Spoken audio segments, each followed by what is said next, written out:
Всех приветствую на своем канале. Сегодня свой обзор я хотел бы посвятить масштабной модели своей коллекции, а именно трактору МТЗ-82 Беларусь, который выпускался в советское время в городе Саратов мощностями производственного объединения Тантал по заказу предприятия Трактор Экспорт. Выпуск модели начался в 1982 году и вплоть до начала 90-х годов, судя по штампам на коробках. Позже трактор выпускался уже силами других модельных предприятий, например, всем известным Агатом.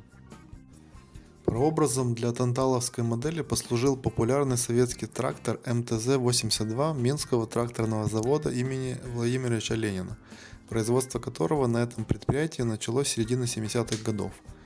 Особенностью данного трактора было наличие двух ведущих мостов, что значительно повышало его проходимость. Этот трактор отличался на то время высокими скоростными характеристиками и широким функционалом, при этом он был экономичен в обслуживании и ремонтопригоден.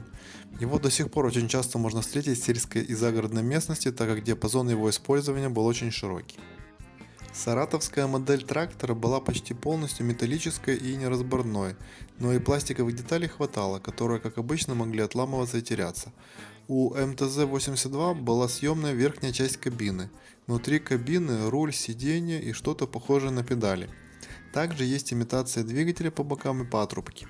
Общее исполнение модели неплохое, но не хватает чего-нибудь открывающегося, например, дверей или съемной крышки моторного отсека, как, например, у Урсалбалтов. Самые ранние модели, по свидетельствам коллекционеров, имели на днище номер Т1, но фото или видео подтверждения этому я не нашел, придется поверить на слово.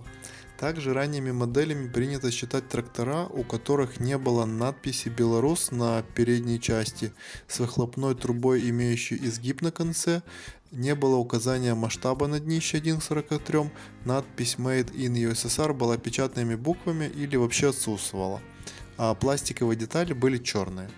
Также нечастым вариантом считается вариант модели с хромированными пластиковыми деталями.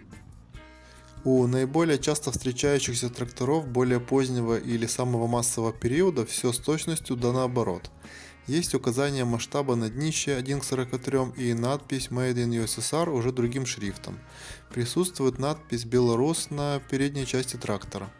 Выхлопная труба прямая без изгибов.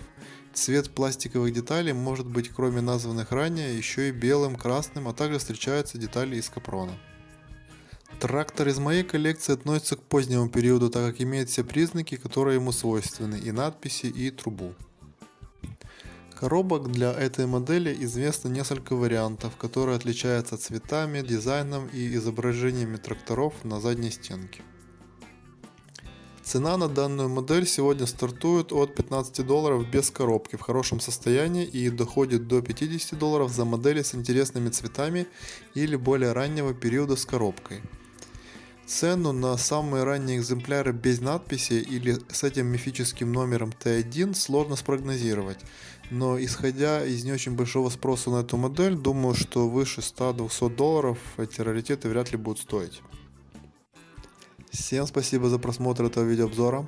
Не забывайте подписываться на мой канал и ставить лайки, ведь это лучшая награда за проделанную мною работу. Пока-пока.